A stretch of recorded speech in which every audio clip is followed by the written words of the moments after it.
Hello friends, welcome once again. Now we all know this person Neeraj Chopra, who got the Tokyo Olympics में gold medal in the javelin throw.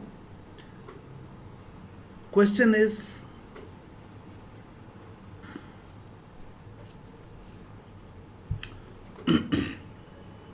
hello friends, welcome once again. Now we all know this person Neeraj Chopra, who was the gold medal winner at the Tokyo Olympics in 2020, and he's from the army background. And if you look at his personal information, born on 24 December 97, उस time age 24, education Chandigarh में DAV college, height 6 feet, he's from the Indian Army, 2016 से है, present rank Subedar, he is in the 4 Rajputana rifle and he is a परम विशिष्ट सेवा medal and विशिष्ट सेवा medal से सम्मानित है ये CDS के साथ, जनरल रावत के साथ. And if you look at his achievements, whole lot of achievements. And Tokyo Olympics के अलावा there are some very high achievements you can see. And on September 25, 2018 he was awarded Arjuna Award by the then president. सवाल ये है, was Neeraj Chopra lucky? क्या नीरज चोपड़ा ने ये सब किस्मत से हासिल किया है? What is the secret behind Neeraj Chopra success? क्या उन्होंने कोई टिप्स एंड ट्रिक्स लगाया? क्या उन्होंने अपने जैवलिन के पीछे कोई प्रोपेलर लगाया ताकि वो फेंके तो वो भाला दूर चला जाए? शायद नहीं. बड़ा क्लियर है कि देयर आर 3 स्टेजेस. हम लोग नीरज चोपड़ा को आउटकम से जानते हैं कि उन्हें टोक्यो ओलंपिक्स में गोल्ड मेडल मिला, but that outcome is based on how we performed and his performance is based on how we prepared. And he would have spent almost 4 years plus to give that performance on the day Tokyo Olympics में, and then he got the gold medal. So tips and tricks या propeller तो definitely नहीं लगाया होगा. इसलिए मैंने बोला था कल के वीडियो में, परसों लास्ट वीडियो है, that if you are not preparing to succeed you are preparing to fail. ठीक उसी तरीके से अगर आप भी सक्सेस पाना चाहते हो तो बड़ा क्लियर है, your success will be dependent on what are you doing at the preparation stage. और प्रिपरेशन स्टेज जितना लंबा उतना बेहतर. और अपनी कमियों को नीरज चोपड़ा की तरह जब आप एलिमिनेट करोगे, नेचुरली आपका परफॉर्मेंस इम्प्रूव होगा, और परफॉर्मेंस इम्प्रूव होगा तो आउटकम भी आएगा. And I am sure Neeraj Chopra के अगर आपने उनके प्रिपरेशन स्टेज के बारे में या उनके स्ट्रगल के बारे में देखा होगा तो यू वुड रियलाइज कि नीरज चोपड़ा तो ओवरवेट होने के कारण वो तो वजन कम करने के लिए गया था, एंड देन जैवलिन में एक्सपोजर मिला, किसी ने उनका टैलेंट को देखा and there was a gap और उन्होंने इस गैप को भरा. ठीक उसी प्रकार से आप भी तो एक कैंडिडेट हो और आपका भी एक लक्ष्य है, 2 stars ऑन द शोल्डर, और इसके लिए आपने SSB में जाना है. तो SSB में जाना है तो there is a preparation stage, then there is a 5 days of performance in the SSB, and on the last day conference में you have the outcome. तो आप सबको आउटकम पता है नीरज चोपड़ा की तरह, लेकिन क्या आप नीरज चोपड़ा की तरह प्रिपरेशन पे ध्यान दे रहे हो? You realize कि you are not preparing or paying attention to the preparation part, but you expect that without preparation you will perform like Neeraj Chopra and you will get the gold medal. That is not going to happen. So before we start, let's see a video जहाँ पे नीरज चोपड़ा का training का एक छोटा सा portion दे रहा हूँ, and let's see what is his attitude and what is your attitude. Because लक्ष्य तो आपका भी है, नीरज चोपड़ा का लक्ष्य definitely it is a big लक्ष्य, आपका तो उतना बड़ा भी नहीं है, but unwillingness to prepare is a cause which needs to be corrected. So let's see a small video.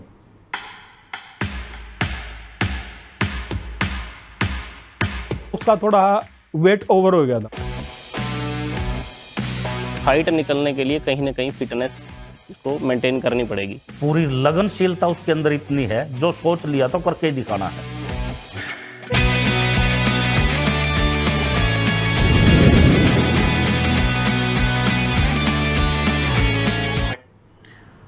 तो आपने देखा नीरज चोपड़ा का success was not a fluke, there is hard work. Exactly उसी तर्क पर when you go to the SSB, Neeraj Chopra की तरह you should also know कि what is the expectation of SSB, SSB कर क्या रहा है। और मैं बहुत बार बता चुका हूं कि एसएसबी में जो टेस्ट हो रहा है वो है आपका व्यक्तित्व, और आपके व्यक्तित्व को कैसे टेस्ट किया जा रहा है वो है testing tool. So what is being tested, your personality, and how is your personality being tested. SSB के 3 टेस्टिंग टूल, मानसा, वाचा, कर्मणा।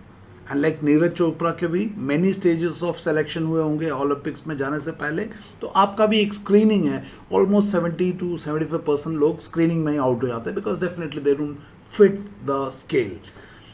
नाउ द प्रॉब्लम ये है कि आप ये ऑब्जेक्ट ऑफ टेस्टिंग को कंप्लीटली एलिमिनेट कर देते हो, इसके ऊपर ध्यान ही नहीं देते हो। इनफैक्ट कोचिंग, जो लोग नीरज चोपड़ा को कोचिंग दिए उसी तरह से आपको भी जो लोग कोचिंग दे रहे हैं, कुछ लोग तो गॉड बोलते हैं अपने आप, they are also completely ignoring this and they are focusing completely on the testing tools and then tips and tricks, how to write amazing TAT। Now when you learn the tips and tricks, it is like Neeraj Chopra अपने भाले में propeller लगाने की कोशिश कर रहा है। और आप जब ये कर रहे हो तो आपकी एक सोच ये है कि ये सब टिप्स एंड ट्रिक्स लगा के एसएसबी को 5 दिन बेवकूफ़ बनाया जा सकता है। If this is your preparation, this will have a consequence in your performance, and if there is a consequence in your performance, it will affect your outcome. तो फिर आप नीरज चोपड़ा कैसे बनोगे। एंड क्या सिखाया जाता है, हाइड कोर क्वालिटी। क्या किया जाता है, हाइड सुसाइडल टेंडेंसी। क्या सिखाया जाता है, फट्टा is equal to brigadier, dead body का drama, tips and tricks. Now this is not the way you should train. This is masking. This is masking. Masking से तो ट्रेनिंग नहीं हो सकता। सो ये एटीट्यूड ही चेंज करना पड़ेगा। अगर आप सेलेक्ट हो जाते हो तो रैंक से तो आप नीरज चोपड़ा से भी ऊपर बड़े आदमी बन जाओगे, नीरज चोपड़ा से, रैंक से। वैसे अचीवमेंट से नीरज चोपड़ा का और आपका तो मेरा कोई कंपैरिजन ही नहीं है, बट रैंक से तो हो जाएगा। और गलती से नीरज चोपड़ा यूनिफॉर्म में आपके सामने आएगा तो he will salute you, but are you worthy of that salute if this is the way you are preparing? No. So there is a right way to prepare. क्या नीरज चोपड़ा ने core quality hide, suicidal tendency hide, फट्टा is equal to brigadier type का tips and tricks किया होगा? No. उन्होंने अपने strength को identify किया होगा, उन्होंने अपने वीकनेस को आइडेंटिफाई किया होगा और अपने वीकनेस को एलिमिनेट किया होगा, बार बार इंप्रूव किया है। प्रिपरेशन स्टेज में उन्होंने पसीना बहाया। आप चेक करो कि आप एसएसबी के नाम से जो 5 दिन जाने वाले उसके लिए क्या तैयारी कर रहे हो। करंट अफेयर्स वीक है, कम्युनिकेशन स्किल वीक है, डिसीजन मेकिंग नहीं है, इंटरपर्सनल स्किल्स पे काम नहीं कर रहे हो, कॉन्फ्लिक्ट रेजोल्यूशन पे काम नहीं कर रहे हो, सेल्फ अवेयरनेस पे काम नहीं कर रहे हो, then what are you doing? You are simply writing TAT, WAT, SRT mindlessly and आप ऑफिसर बन जाओगे तो नीरज चोपड़ा जैसे लोग आपको सैल्यूट करेंगे। Are you worthy of that salute? सोच के देखो मैं क्या बोल रहा हूँ, सोच के देखो। 14 दिन में ऑफिसर बनाने की ट्रेनिंग, कोर क्वालिटी हाइड करके, दैट्स द प्रॉब्लम। ये सोच हमें बदलना है। So there is a right way. जैसे नीरज चोपड़ा ने मुखौटा नहीं लगाया, ऐसा ही आप भी बिना मुखौटा के एसएसबी जा सकते हो, provided you have to decide tips and tricks वाला तरीका चाहिए या सही तरीका चाहिए। और अगर सही तरीका चाहिए तो आपको ये समझना पड़ेगा कि एसएसबी जो टेस्ट कर रहा है उससे ठीक करना है, और वो है आपका व्यक्तित्व, ना कि उसको टेस्ट करने वाले टूल्स को, जो कि TAT, WAT, GTO, फट्टा बल्ली है। समझ में आ रहा तो कमेंट में बताना। सो इस बदलाव को अपने अंदर लाने के लिए आपको 3 चीज़ों की ज़रूरत है, जिसके बारे में मैंने पिछले वीडियो में बताया था। और वो 3 चीज़ क्या है? Knowledge, what to change, why to change, and what are the consequences if you do not change। Neeraj Chopra भी देखा होगा कि नीरज चोपड़ा का थ्रो जो है 60 पे जाके अटक जाता था, उससे आगे जाना तो नीरज चोपड़ा मस्ट अंडरस्टैंड कि उनके अंदर किन चीज़ों में बदलाव लाना पड़ेगा, कहाँ पे स्टैमिना करना पड़ेगा, फुटवर्क कैसे करना पड़ेगा, अपर बॉडी को कैसे स्ट्रेंथ बनाना पड़ेगा। Similarly you should also know कि what is SSB looking, what is their expectation, where is your present level performance, how much is the gap, जो ये ग्राफ में दिखा है। present level performance PLP कितना है, उनका ELP कितना है। नीरज चोपड़ा ने भी किया होगा, आप भी करो ना। Next is the skill, how to bring that change. Neeraj Chopra भी कोचिंग गया होगा, कोचिंग का मतलब उनके कोच होंगे, उन्होंने डेड बॉडी का ड्रामा, सुसाइडल टेंडेंसी को छुपा दो, कोर क्वालिटी को हाइड कर दो, how to write amazing stories नहीं बताया होगा, उन्होंने नीरज चोपड़ा को बताया होगा कैसे अपने स्किल्स को एनहांस करना है। So skills, what is the right way, not the wrong way, not the wrong way, right way to bridge this gap, because ये डेल्टा जितना शॉर्ट करोगे उतना आपका भाला दूर जाएगा और आपको गोल्ड मेडल मिलेगा रिकमेंडेशन का। And the last thing is the desire. Neeraj Chopra को भी थकान होती होगी, लेकिन नीरज चोपड़ा उस थकान के बावजूद अपने कंफर्ट जोन को तोड़ के इच्छा शक्ति के साथ काम किया होगा। अगर आपके पास इच्छा शक्ति नहीं है तो आप सुबह उठोगे नहीं, भाला नहीं फेंकोगे, प्रैक्टिस नहीं करोगे तो भाला नहीं फेंको तो भाला दूर नहीं जाएगा। लेकिन भाला नहीं फेंकते हो, इच्छा शक्ति नहीं है, लेकिन गोल्ड मेडल चाहिए। ये तो बड़ा उल्टा एक्सपेक्टेशन है। जब आप प्रिपरेशन स्टेज में प्रिपरेशन करने से कतराते हो तो परफॉर्मेंस स्टेज में परफॉर्म कैसे करोगे, एंड आउटकम स्टेज में 2 स्टार्स के लिए कैसे आपको मिलेगा। दैट इक्वेशन, दैट लिंक मिलना। सो सवाल है, क्या आपके अंदर इच्छा शक्ति है सही गाइडेंस लेने का, या आपको डेड बॉडी का ड्रामा बताने वाले वही चाहिए। दैट फंडामेंटल समझ आपको समझ में आना चाहिए। चोर उचक के थोड़ा ना बनना फौज में जाने के लिए, और वो चोरी कराते हैं वो उनका है, आप अपना देखो ना। सो नीरज चोपड़ा को भी तकलीफ होता होगा जब उसे सुबह उठ के भाला फेंकना होगा, लेकिन उसके अंदर वो इच्छा शक्ति थी जिसके कारण वो अपने आप को कंसिस्टेंटली कर पाया प्रिपरेशन स्टेज में, and because of that consistency performance में इंप्रूव आया, and because of that outcome में हुआ है। तो ये समझ में आना है तो आपको भी ये तीनों कंपोनेंट पे काम करना पड़ेगा। और जब ये नॉलेज में गैप दिखेगा तो इच्छा शक्ति वो शक्ति है जो आपको इस गैप को भरने में मदद करेगा, provided someone gives you the right skills. समझ में आया तो बताना क्या समझ में आया।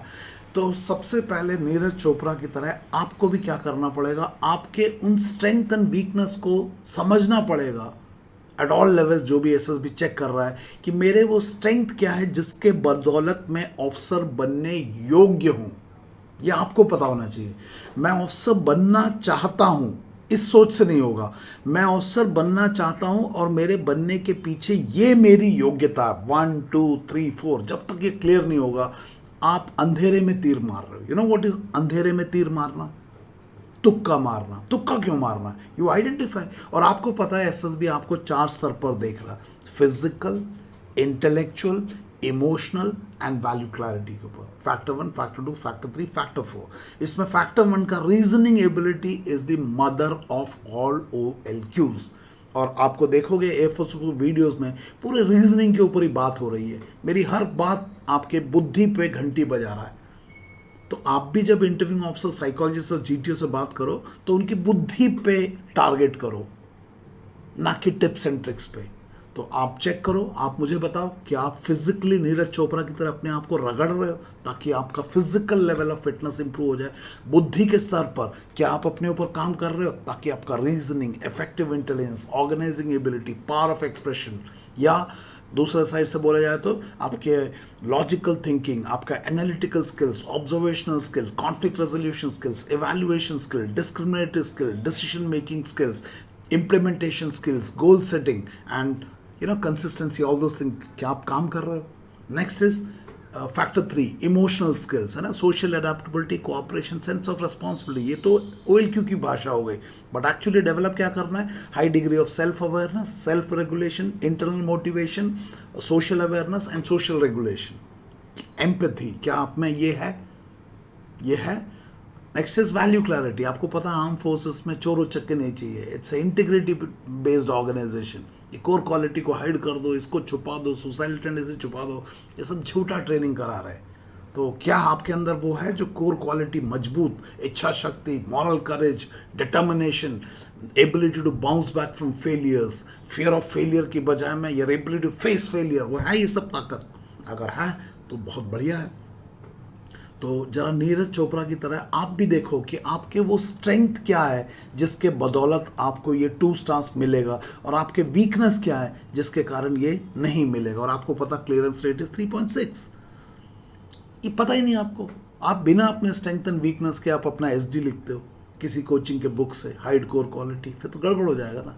तो एक और वीडियो देखते हैं नीरज चोपड़ा का, जहाँ पे वो अपने स्ट्रेंथ के बारे में बात करता है कि मैं क्यों ये कर पा रहा हूँ, और फिर आपसे पूछेंगे। तो एक वीडियो देखो इसको दोबारा। मुझे लगता है कि मेरी स्ट्रेंथ, मेरी जो आर्म है जो जेवलिन वाली, वो काफ़ी फास्ट मैं जेवलिन को थ्रो करता हूँ, और फ्लेक्सिबिलिटी और साथ में स्पीड का कॉम्बिनेशन भी ठीक है।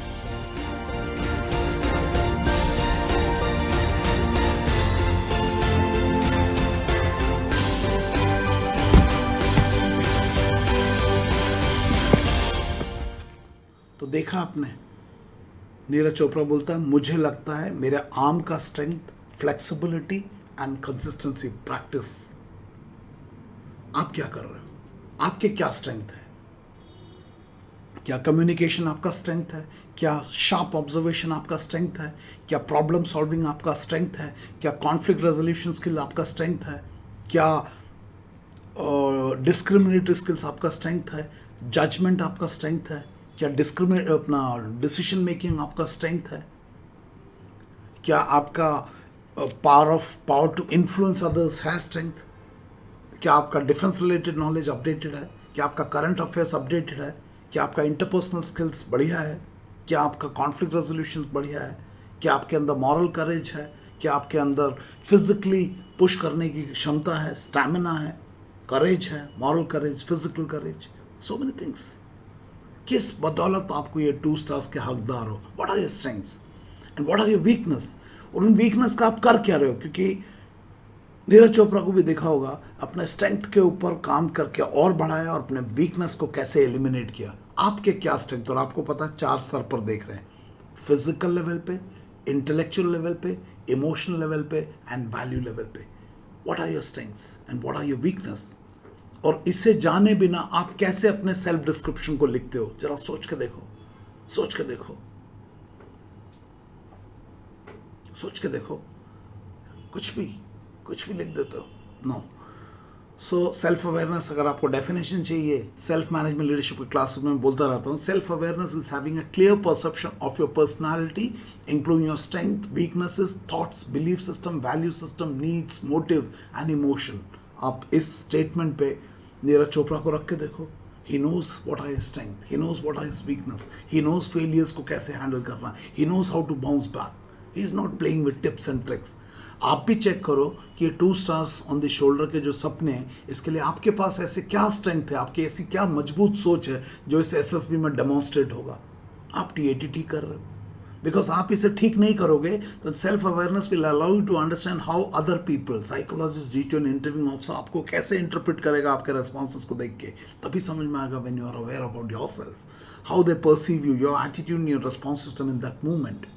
सो प्लीज वर्क ऑन दैट। और आपको अगर अभी भी समझ में नहीं आ रहा तो नरेश थापा से बात करो। रिसेंटली मतलब 2007-8 महीने पहले से ट्रेनिंग शुरू किया। जैसे उसने एसईओ का उसको समझ में आ गया, उसकी वाइफ ने उसको बताया, मैंने वो सब उसके बारे में बताया होगा, उसका नंबर भी है। रिसेंटली सर्विस कमीशन ऑफिसर के लिए सेलेक्ट हुआ, नेपाल से है, इज फ्रॉम गोरखास, है ना। 7258010709। Please speak to him. Tips and tricks की जगह उसने पहले देखा सर मेरे स्ट्रेंथ क्या है, मैं चाहता हूँ, मेरे चाहने से क्या होगा, मेरे अंदर क्या वो दम है। Then he realize a lot of mistakes and then there are lot of things. Physically he is fit, infantry वाला, लेकिन बुद्धि में there are lot of correction required. Public speaking करना है, कम्युनिकेशन के लिए कंटेंट बिल्ड करना है, अवेयरनेस बिल्ड करना, must know stuff, defence related, current affairs, GK, Nepal के बारे में, इंडियन आर्म फोर्सेस के बारे में, emotional skill, interpersonal skills and then value clarity. Fortunately he had value clarity, then he could perform. तुम साला ये सब देखे बिना कुछ भी कर रहे हो यार, गलत हो जाएगा। So please speak to him, हवलदार नरेश से बात करो। सो आपको भी अगर आपने वास्तविक स्ट्रेंथ एंड वीकनेस चाहते हो तो एसएमएल का क्लासेस अभी मैं बहुत जल्दी इसको ऑनलाइन में स्टार्ट करने का प्लान किया है। I have got good number of request कि इसको स्टार्ट करो। I consider that, I let you know. But अगर आपको 2 वीक्स का एयरफोर्स का कॉम्पोजिट बैच ज्वाइन करना है तो it starts every Monday at Pune. It's an offline batch. Next batch will be on 31st October 2022 और उसके बाद हर मंडे को शुरू होता है। तो send me a WhatsApp message on this number 9090099035 या 7798647177 and will get back to you. There is a right way to do it. And we will tell you what is the right way. And इस information को अपने दोस्तों के साथ share करना और ज़रूर मुझे बताना कि इस वीडियो से क्या समझ में आया। Preparation is the key. Because Neeraj Chopra ने प्रिपेयर किया, ही could perform, because he perform, he achieved. Similarly, if you want 2 stars on the shoulder, prepare well, then you will perform well, then you will achieve. Don't get into tips and tricks. ये क्योंकि आप tips and tricks चाहते हो इसलिए हमारी दुकान चल रही है, इसलिए हम गॉड बने हुए हैं। Please be careful. समझ में आया तो मुझे ज़रूर बताना, कमेंट लिखे। A4 के यूट्यूब वीडियो देखो, सो सब्सक्राइब करो and share it with the friends, and I hope these videos are helping you. Thank you and may God bless you. Thank you very much.